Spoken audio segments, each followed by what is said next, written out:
இந்த மாதிரி ஒரு வீடு போடுறீங்க அப்படின்னா ஹாஸ்பிட்டாஸ் வீடு போடக்கூடாது. ஹாஸ்பிட்டாஸ் போட்டீங்கன்னா அதிகமா வந்து உங்களுக்கு உள்ள வெக்க இருக்கும். ஓடு போட்டாதான் நம்மளுக்கு வந்து வெக்க கம்மியா இருக்கும்.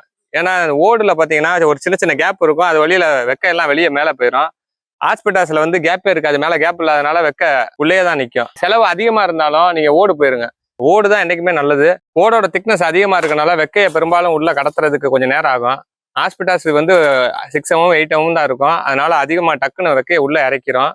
வீடு போடும்போது இந்த மாதிரி குச்சம் ஏ டைப்ல வந்து போடுறாங்க. உங்களுக்கு வீடோட உள்ளளவு பார்த்துக்கிறோம்னா 10 அடிக்கு அதிகமா இருக்கு, உள்ளளவு வந்து ஒரு 20 அடிக்கு அதிகமா இருக்குன்னா இந்த மாதிரி போடலாம். இப்படி போடும்போது கொஞ்சம் செலவு அதிகமா வரும். ஒரே சிங்கிள் ஸ்லோப்பா போட்டோம்னா நம்மளுக்கு செலவு வந்து கம்மியா தான் வரும். சிங்கிள் ஸ்லோப் போடும்போது மெட்டீரியல் கம்மியா வரும். அதே வந்து ஏ டைப்ல போட்டீங்கன்னா மெட்டீரியல் அதிகமா வரும், அதிக செலவு இருக்கு. கீழே வரக்கூடிய பைப்பு இது வந்து 3 கைமரம்னு சொல்லக்கூடிய அந்த பைப்பு வந்து 3 சைஸ்ல போட்டிருக்கோம். Rectangle pipe. இந்த மாதிரி ரெக்டாங்கிள் பைப்பு போட்டாதான் அதிகமா நம்மளுக்கு தொய்வு இல்லாம இருக்கும். முந்தையெல்லாம் இதுக்கு பதிலாக மரத்துல யூஸ் பண்ணும்போது பாத்தீங்கன்னா பனஞ்சட்டம் யூஸ் பண்ணுவாங்க. பனஞ்சட்டம் அல்லது தேக்கு மரம் அந்த மாதிரி யூஸ் பண்ணுவாங்க. மரத்தை விட இன்னைக்கு பைப்பு தான் உங்களுக்கு வந்து செலவு கம்மியா இருக்கும். மரம் போட்டீங்கன்னா இப்ப ரெண்டும் ஒரே செலவு தான் வரும். இருந்தாலும் மரம் வந்து சீக்கிரம் உளுத்து போயிடும். மேல இருக்க ரீப்பர்லாம் தொய்வாயிரும். ஓடோட அதிக வெயிட்டை தாங்காது. பைப்பு வந்து உங்களுக்கு லைஃப் நல்லா இருக்கும். திரும்ப அதை நீங்க ரீயூஸ் பண்ணிக்கலாம். ஓடெல்லாம் தாங்கி பிடிக்கக்கூடிய ரீப்பர் அது 2க்கு 1 பைப்பு இல்லைன்னா 1க்கு 1 பைப் போடலாம். நம்ம வந்து 1க்கு 1 பைப்பு யூஸ் பண்றோம். நம்ம அதிரடி படையெல்லாம் பயங்கரமா வேலை பார்த்துக்கிருக்காங்க. விக்கி மட்டும் ஓப்பி அடிச்சுக்கிருக்கேன். பக்கத்துலேயே சர்வீஸ் ஒயர் போகுது, பார்த்து கவனமா வேலை பாருங்க. இவர்தான் அந்த வீடை கட்டிட்டு இருக்க ஹவுஸ் ஓனரு.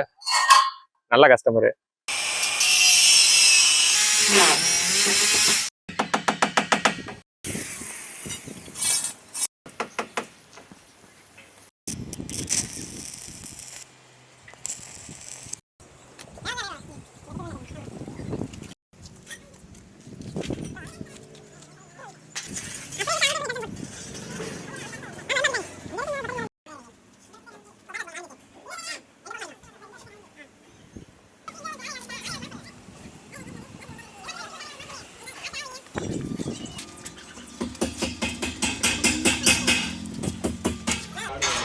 ஓட வைங்க, மொத்தம் ஓட வைங்க.